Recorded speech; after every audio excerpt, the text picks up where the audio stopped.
Yo. A new Valve game just got leaked, and I don't mean Deadlock. There's a lot of details as to how this all happened, but essentially, a Valve voice actor got some of their work credits leaked or possibly updated too early, or maybe just a slip-up happened essentially. And all that is known was that listed there under their credits was a new Valve game that was unheard of so far. It was under the codename Whitesands. Now, this codename has gotten a lot of Valve fans really excited, as the word Whitesands has a lot of meaning and potential relations to a Valve property that people have been waiting a really long time for, as it's a good indicator that probably there is a new Half-Life game in the works. I must emphasize that all of this is just speculation, something that many Valve fans are used to by this point. But nonetheless, for a company as secretive as Valve, any news that comes out like this is bound to get people excited, myself definitely not excluded. Hi Internet Wanderer, my name's Argonax. I make video reviews, essays, commentaries, and shorts. I hope you enjoy my content enough to do the YouTube things. Anyway, back to the topic at hand. Before I get more into all this, let's talk about codenames for a little bit. Valve, like most companies, assigns codenames to their projects and upcoming games. And Valve, of course, is no stranger to this, as many of their older games had a lot of well-known nicknames. For example, Half-Life originally went by the codename Quiver. This was a reference to the fact that Half-Life was originally running on a heavily modified version of the Quake engine. Get it? Quiver and Quake? Oh Gabe, you're so fucking funny. TF2 once went by the codename / subtitle of Invasion. Left 4 Dead VR and Left 4 Dead 3 was once known as Hot Dog, and Jamiroquai was also the codename for Half-Life Alyx. Valve's secret but not so secret upcoming game Deadlock was once known as Citadel, and then a little after that, Neon Prime. This is the level of speculation we have reached. We are using an unreleased Valve game to talk about an even further away unreleased Valve games. Truly, the tinfoil hat knows no bounds. Now, how does Whitesand relate to Half-Life? Well, spoiler alert for Half-Life 2 Episode 2 and Half-Life Alyx. Too bad you've had 17 and 4 years respectively to learn about these endings and stories. Click away now, last warning. Half-Life 2 Episode 2 ends with the good guys about to head to the Arctic to find a science vessel that had powerful portal technology, the vessel known as the Borealis. They were going to use that portal technology to combat the Combine Empire, but unfortunately they got ambushed towards the end of the game,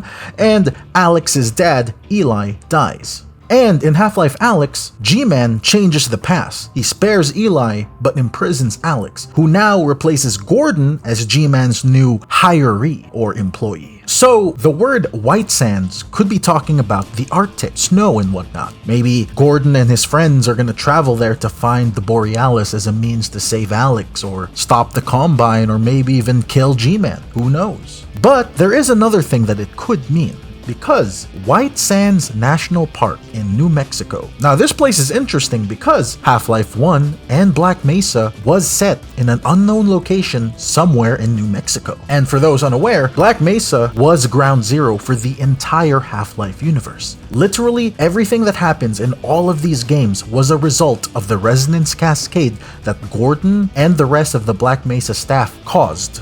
So maybe Gordon and crew goes there hoping to reverse the resonance cascade, or something to that effect. Or maybe they go somewhere entirely new, or maybe it's possible that it's not even related to Half-Life at all. We know for a fact that Valve spent a long time making both Half-Life Alyx and Deadlock, and thus a lot of stuff and assets was made for these games. So we know that a lot of stuff never made it to the final release of Half-Life Alyx, and a lot of stuff didn't reach the leaked gameplay for Deadlock. So essentially, that means there's a lot of features and new technologies and mechanics that was never used in Half-Life Alyx or the leaked versions of Deadlock. To put it simply, Valve has a lot of new toys and mechanics just gathering dust in their office that they are looking for the faintest excuse to use in a new game. And speaking of new games, we know for a fact that Deadlock was originally supposed to be set in the Half-Life universe, back when its codename was known as Citadel. By the way, just a little side tangent, there has been a notable increase in people getting invites to the playtest of Deadlock. I've been seeing it all over social media and Reddit that people, more often now than ever before, have been just getting invites and notifications that they can play the,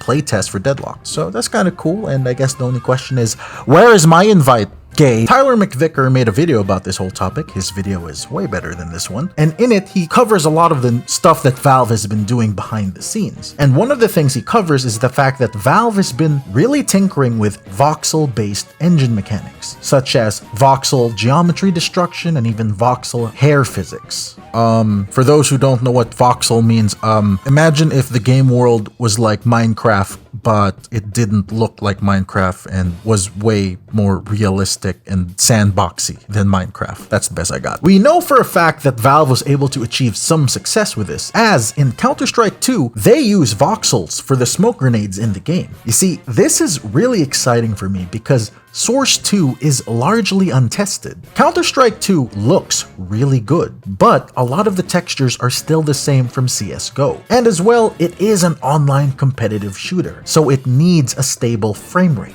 and clear and readable visuals. And thus, the graphics of the game aren't really being pushed to its limits. And another game that runs on Source 2, Half-Life Alyx, it looks amazing. Even 4 years later, it's still a visual masterpiece. But the fact that it is VR means that the visuals are being bottlenecked, even if a little bit, since VR basically renders 2 images and 2 screens on your headset to replicate the depth of, well, VR. I know that there's a lot of tricks that companies and game engines can do to ensure that VR games aren't as bottlenecked as much as they are, but regardless of how much optimizing that they can do, the mere fact that it is a VR game means that some resources have to be sacrificed just to ensure that the game can run smoothly on the VR screen. This is actually one of the reasons why a lot of levels in Half-Life Alyx are set underground or in dense urban streets, where a lot of the bigger map is obscured or hidden away. So, a fully dedicated single-player game using the Source 2 engine to its fullest will look and play amazingly. That's all I really got to say. I know that